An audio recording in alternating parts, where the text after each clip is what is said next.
ne soigne ni ne guérit l'autisme.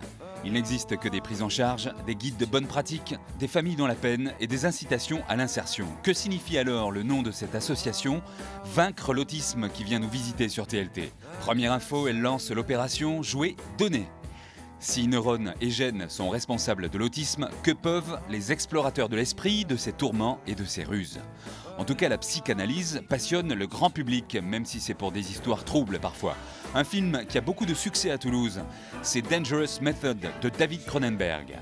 Et nous avons invité l'association jungienne de psychanalyse Midi-Pyrénées à commenter les rapports décrits dans le long métrage entre Freud et Jung, son disciple. Bonsoir Monsieur Sajidi, c'est avec vous qu'on commence ce comptoir de l'info. Alors d'abord, on compterait en France, en 2010 en tout cas, 650 000 personnes atteintes de ces troubles qu'on qualifie d'autisme, oui. Qui ont un nom scientifique je crois. C'est trouble envahissant du comportement, de la communication. Du développement en fait, trouble envahissant des développements. Mais au niveau international, c'est passé maintenant au trouble du spectre autistique.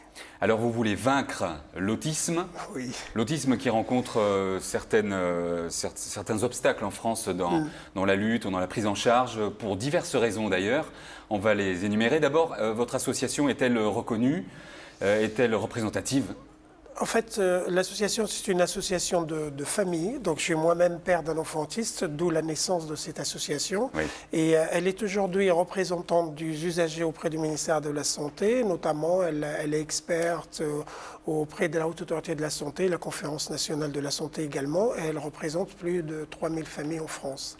Mais elle mène une action internationale. Oui. Longtemps, l'autisme n'était pas défini justement par la Haute Autorité de Santé. C'est fait. Est-ce que ça facilite les choses ?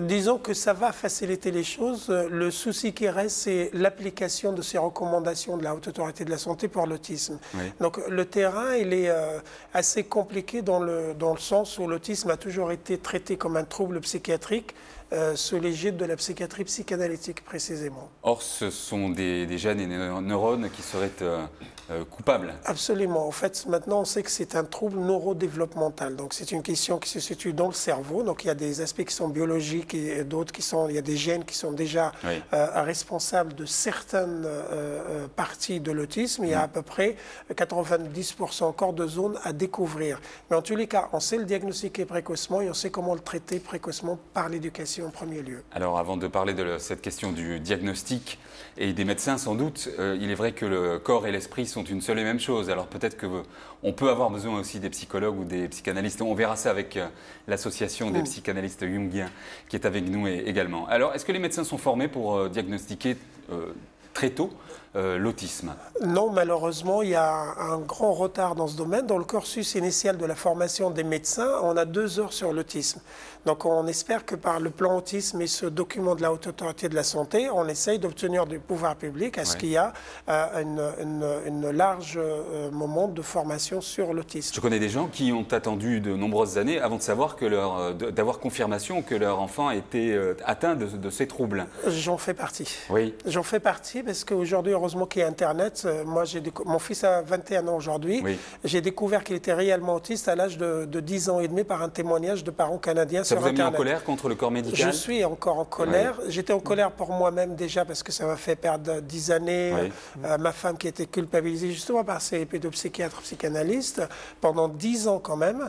Le temps que je trouve des professionnels formés, etc. Vous voyez un peu les dégâts que ça fait sur l'état de santé de l'enfant et de la famille. Oui. Et donc aujourd'hui, je suis encore en colère parce qu'il y a des centaines de familles qui reviennent vers l'association avec la même situation de problématique, avec des enfants qui ont 3-4 ans, avec des faux diagnostics. Oui, on dit souvent que c'est la faute également à une culture freudienne généralisée et envahissante.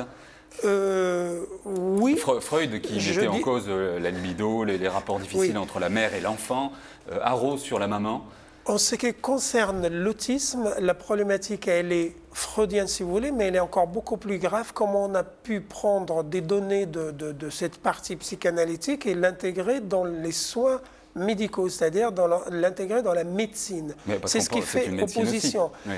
Si vous voulez, quand on parle du champ de la psychologie, le soutien psychologique, il y a plusieurs méthodes. La psychanalyse peut répondre à des gens qui sont en difficulté psychologique, mais l'autisme en est un problème de santé publique grave. Il faut donc des médecins qualifiés. Oui. D'où vous avez des psychiatres, par exemple, qui sont compétents pour les adultes. Oui. Mais dans la pédopsychiatrie, il y a une culture, il y a une force très puissante de pédopsychiatrie psychanalytique qui a une main mise sur l'autisme. Je discutais hier ici sur ce plateau avec Serge Garde, qui est journaliste d'investigation, qui s'est occupé des victimes, et notamment des enfants d'Outreau.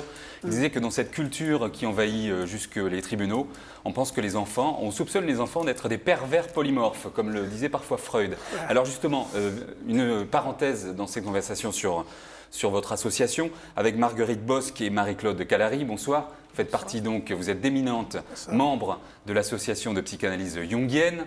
Là, on vient de porter des accusations contre les psychanalystes. Est-ce que vous voyez pourquoi? Est-ce que vous comprenez pourquoi? Et est-ce que ceux qui sont dans le mouvement de Jung ont autre chose à dire, autre chose à apporter sur ces problèmes? Moi, je ferais volontiers un petit commentaire oui. en entendant effectivement comment la médecine psychiatrique et psychanalytique ce sont effectivement sont entrés dans une sorte d'impasse par rapport à ce qui était la considération de l'autisme. Je trouve que c'est formidable au plan du paradoxe parce que justement au début, il y a 100 ans, c'était justement la psychiatrie qui n'acceptait pas la psychanalyse. Et tout d'un coup, il y a une espèce de mouvement pendulaire, là, soudain, qui fait que quand la psychanalyse devient aussi fermée, obtuse et unilatérale, en acceptant que le système relationnel et que le système de la parole, et en oubliant qu'il y a encore que la matière psychique et la matière physique, ce sont les deux données d'une même chose, elle se trompe quand elle n'admet pas ça. Et quand on est donc dans le tout psychanalytique... Il faudrait unir les forces, voilà, finalement.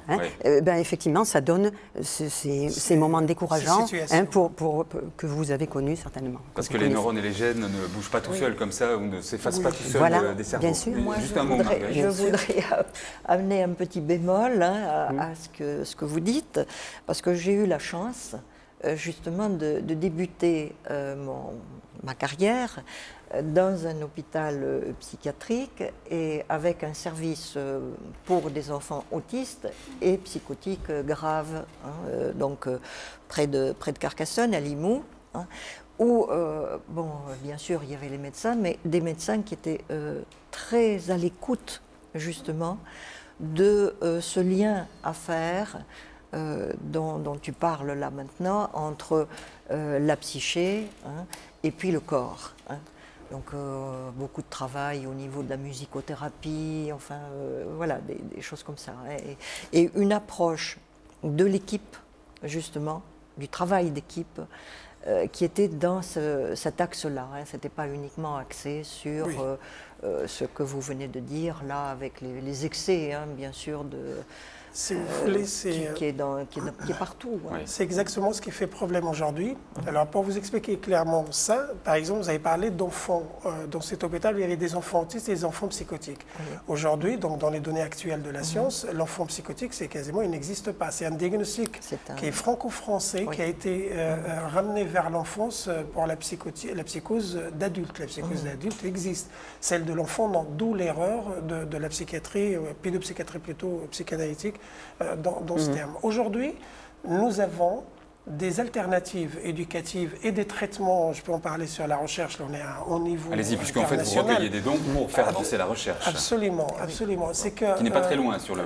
On sait maintenant que la psychanalyse, la prise en charge psychanalytique et psychiatrique aussi de l'autisme est complètement néfaste pour les personnes autistes. Donc, la psychanalyse pour nous, elle sort du champ de la prise en charge. Ce qui n'empêche pas que des jeunes adultes ou adultes autistes peuvent avoir des problèmes psychologiques demain avec leur évolution cognitive. Ça aussi, ils peuvent avoir un suivi absolument de soutien psychologique par n'importe quelle matière de psychologie, si vous voulez que ce soit comportementaliste, cognitiviste ou psychanalyste. Ça c'est un choix de personne. Sauf que Dans les données actuelles pour le diagnostic et le traitement de l'autisme, les choses sont claires au niveau international. Donc ce qu'on ne comprend pas, c'est pourquoi l'État continue à financer ces prises en charge qui ne sont pas adaptées et qui ne mettent pas des mesures coercitives pour qu'on applique les données actuelles de la science et de la médecine. Ça ne veut pas dire qu'il faut être catégorique, mais on ne peut pas dire qu'il faut mélanger tout, il faut être précis sur le traitement. Est-ce que la médecine peut quelque chose en ce moment? Ou est-ce que justement les gens sont désarmés? Ça aussi, il y a un souci grave. Si vous voulez, par exemple, le premier élément de la médecine qui peut dépister les troubles de l'autisme, c'est un pédiatre. Or, il n'est pas formé au dépistage précoce. Le diagnostic de l'autisme n'est pas médical encore, parce qu'il n'y a pas de marqueur biologique, mais il est basé sur des observations du comportement de l'enfant. Donc, un psychologue spécialisé peut définir ces troubles et un médecin peut les valider. Mais ces médecins-là ne sont pas formés, donc ils ne les dépistent pas. Donc, il y a du chemin à faire. Et voilà. Mais dans par la recherche, exemple, voilà, vous avez des traitements qui sont médicamenteux, comme la mélatonine, par exemple, pour les troubles du sommeil qui durent des années chez les enfants autistes avec des situations extrêmement dramatiques. Mais on ne leur donne pas ce médicament parce que le médecin n'est pas informé. Et on a d'autres traitements par la recherche qui sont françaises. Une pour traiter les troubles de l'interaction sociale, c'est des découvertes encore qui sont en train d'être publiées au niveau international, et une contre les troubles de l'apprentissage. Ces troubles de la concentration sont quelque chose de dramatique chez les enfants autistes. Voilà, on a des données là. Maintenant, il faut que l'État aussi donne les moyens, même la société, à la recherche pour trouver les traitements qui sont adaptés à l'autisme. Est-ce que scolariser les enfants autistes fait partie de vos projets, dans des classes spéciales? L'association est née d'abord pour une colère contre l'absence de scolarisation qui commençait par mon fils qui n'a été scolarisé qu'à l'âge de 10 ans.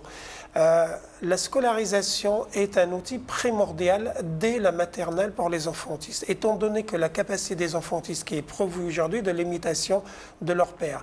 Ils ne peuvent pas communiquer leur apprentissage, mais quand on leur donne les outils, ils vont le faire. Mais par l'observation de leur père, ils évoluent. Mais il faut aussi que ce soit accompagné avec des professionnels compétents. Il faut que l'enseignant soit aidé. Donc vous avez aujourd'hui les familles qui ont fait des expérimentations, vous les avez aussi à Toulouse, qui les enfants sont scolarisés dans des classes ordinaires, accompagnés avec des auxiliaires. Mais vous avez à peu près, sur la population générale, 20% des personnes autistes qui vont être suivies à vie, mais n'empêche qu'ils peuvent vivre dans le milieu ordinaire. Le problème, c'est l'acceptation des personnes différentes. C'est toujours le même problème. Et la formation. Et l'éducation nationale aujourd'hui, elle est complètement refuse dans sa politique la prise en charge scolaire des enfants autistes. Tant qu'elle n'a pas une décision gouvernementale pour la scolarisation des enfants autistes, elle continuera toujours parce qu'en fait, ils excluent les enfants par ignorance du sujet, par peur. Bien sûr. Et donc, il faut des directives et un accompagnement spécialisé. Alors, on vous suivra durant toute l'année 2012, qui est l'année de l'autisme, que vous prenez à bras-le-corps. C'est une véritable bataille. En ce moment, c'est l'opération Jouer Donner, qu'on peut retrouver d'ailleurs sur votre site internet, vaincrelautisme.org. De quoi s'agit-il? En fait, quand on a commencé entre parents, parce qu'il n'y avait pas de prise en charge par l'État, on manquait, on a vu que les enfants autistes, par leur intelligence, pouvaient cerner le jouet en quelques secondes. Et du coup, comme il fallait les stimuler, il faut toujours qu'il y ait un intérêt pour le jouet. Donc, il fallait en avoir plusieurs. Donc, on a mis cette campagne pour collecter des jouets qu'on distribue aux structures et ça marche très, très bien. C'est une grande solidarité, en fait, des Français. Voilà, vous continuerez donc, comme je le disais, durant toute l'année 2012. Avec différentes actions, vous êtes partout, vous essayez de monter des instituts, des centres, tout ça demande de l'argent, d'aider la recherche. Et l'association a besoin d'aide pour mettre ces programmes en place. Donc il y a un comité scientifique international de haut niveau, il y a des professionnels juridiques, il y a des psychologues, des intervenants spécialisés aujourd'hui. On parle de 5 millions de personnes atteintes dans les pays de l'Union européenne, ce qui fait quand même du monde. Absolument, 67 millions dans le monde quand même. Merci beaucoup, vous restez avec nous s'il vous plaît jusqu'à la fin de l'émission, qui en est à sa moitié. À tout de suite.